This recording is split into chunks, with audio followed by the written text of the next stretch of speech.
Je suis particulièrement heureuse d'inaugurer avec vous le supercalculateur Curie, ici au très grand centre de calcul du CEA. Alors supercalculateur, très grand centre de calcul, tous ces superlatifs illustrent bien que nous sommes dans le monde de la haute performance technologique, scientifique et industrielle.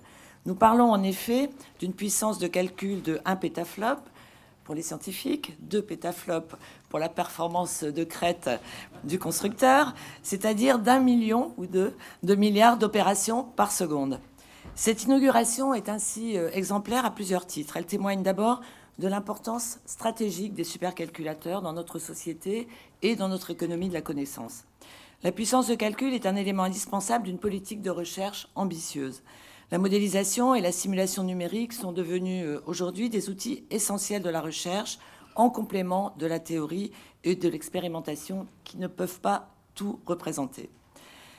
Les frontières de la science passent par des simulations de plus en plus complexes. Couplage de modèles de nature diverses ou couplage des échelles pour mieux représenter des phénomènes physiques. Nous l'avons vu tout à l'heure avec le magnifique exemple du professeur Halimi, que je remercie à nouveau. Prise en compte des incertitudes par des approches aléatoires et non plus déterministes. Couplage des modèles numériques et des données mesurées pour contrôler la qualité des modèles. Tout concourt à faire exploser les besoins en simulation. Cette tendance est générale et touche tous les domaines scientifiques, même ceux qui, historiquement, n'étaient pas engagés dans un dialogue fructueux avec la modélisation. Aujourd'hui, le calcul haute performance est structurant dans de nombreux champs scientifiques, pour l'environnement, bien sûr, avec les simulations climatiques ou géophysiques, pour les sciences de la vie, pour la conception de médicaments, pour la recherche. Nous l'avons vu et c'était assez bluffant, hein, j'allais dire, cette démonstration entre les rats et les hommes. Bon, je préfère quand même faire partie des humains, mais malgré tout, on voit qu'il y a une différence qualitative là, en faveur des souris et des rats, et que ça va peut-être nous aider, cette puissance de calcul va peut-être nous aider à comprendre finalement comment se constitue cette maladie d'Alzheimer, contre laquelle nous avons tant de mal à lutter et même à stabiliser. Donc pour les sciences de la vie, je l'ai dit, pour l'astrophysique, je m'arrêterai là dans l'énumération parce qu'en fait, ça concerne tous les secteurs. Et tous les secteurs, non seulement de la vie scientifique, non seulement de la recherche, mais également de tous les domaines d'application dans le secteur industriel, mais j'y reviendrai. Les supercalculateurs se sont donc à présent imposés comme de très grands instruments, indispensables à la recherche académique, à l'instar des télescopes ou des accélérateurs de particules. Cette importance stratégique vaut aussi pour les enjeux industriels. L'accès à la simulation haute performance et à la puissance de calcul est l'un des éléments clés de notre compétitivité. La simulation fait partie prenante des cycles de conception et de production dans de très nombreuses filières industrielles. J'en citerai quelques-unes, les transports terrestres, l'aéronautique, et là on intéresse que la simulation soit bonne, le spatial, pour simuler les matériaux, pour simuler les systèmes. Donc on voit que les domaines d'application sont souvent les domaines critiques ou les domaines coûteux en cas d'incident ou d'accident, coûteux sur le plan humain, mais aussi sur le plan financier. Dans des filières stratégiques comme l'énergie, le calcul haute performance est devenu un outil irremplaçable en permettant de simuler des phénomènes qui ne sont pas reproductibles à l'échelle d'un laboratoire. Je pense par exemple à la prospection pétrolière avec l'imagerie géophysique ou encore bien sûr à la simulation des réactions nucléaires. Il se trouve que dans un lointain passé, j'ai œuvré dans une start-up du CEA qui, par exemple, simulait la rupture des générateurs de vapeur. Il vaut mieux, effectivement, les simuler que de se trouver face à l'accident, puis ça permettait en même temps de former des opérateurs et des ingénieurs aux bonnes réactions. Donc je comprends parfaitement cette application, le bénéfice de cette application, qu'il vaut mieux simuler. Donc le secteur du multimédia, également, notamment avec la conception de films en 3D, est devenu une autre terre de prédilection de la simulation haute performance. Et je ne parlerai pas ici des besoins pour Internet, alors que la société numérique, qui fait notre quotidien, repose aussi sur le calcul intensif. Et je pense que Fleur Pellerin, ma collègue Fleur Pellerin, qui est en charge du numérique, trouverait un grand intérêt à venir visiter votre équipement assez formidable et en tout cas unique en Europe. Cette compétitivité donc repose sur des écosystèmes regroupant acteurs industriels et monde de l'enseignement supérieur et de la recherche.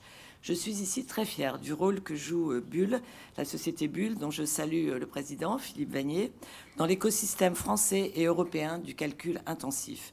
Bull est le concepteur de la machine Curie, et nous rappelle l'importance de pouvoir disposer d'une industrie informatique de rang mondial.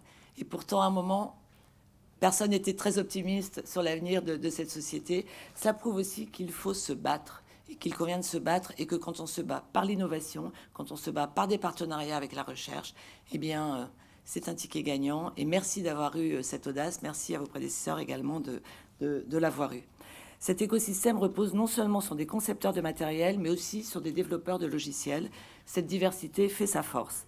Soutenir ces écosystèmes est essentiel. C'est tout le sens de l'initiative HPC-PME portée par Gensi, conjointement avec INRIA et Oseo pour promouvoir le calcul intensif auprès des PME. C'est tout le sens de la maison de la simulation et de la technopole TerraTech construite ici autour du TGCC avec des industriels comme Bull, nous en avons parlé, mais aussi des PME. Et c'est très important pour l'emploi et la diffusion de l'innovation. Un institut de formation des laboratoires communs entre la recherche et l'industrie. Je pense au laboratoire sur le calcul exascale commun entre le CEA, Gensi, l'Université Versailles-Saint-Quentin, dont on me vantait les qualités il y a quelques minutes, Bernard Migaud, et la société Intel.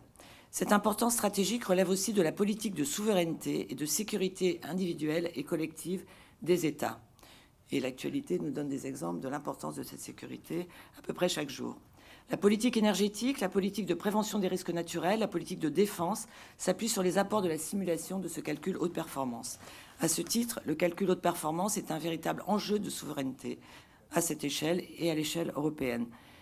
Ce caractère stratégique justifie également les investissements massifs des États partout dans le monde depuis des années. Cette inauguration est également exemplaire du chemin parcouru par la France. En 2007, la création d'une société civile, Gensi, grand équipement national de calcul intensif, a été un signe fort du retour de la France dans la course mondiale dans le calcul haute performance. Fort du soutien du ministère de l'Enseignement supérieur et de la Recherche, et c'était une très bonne initiative et un soutien que je poursuivrai, Gensi a su relever le défi qui était posé, rattraper le retard de la France en la matière.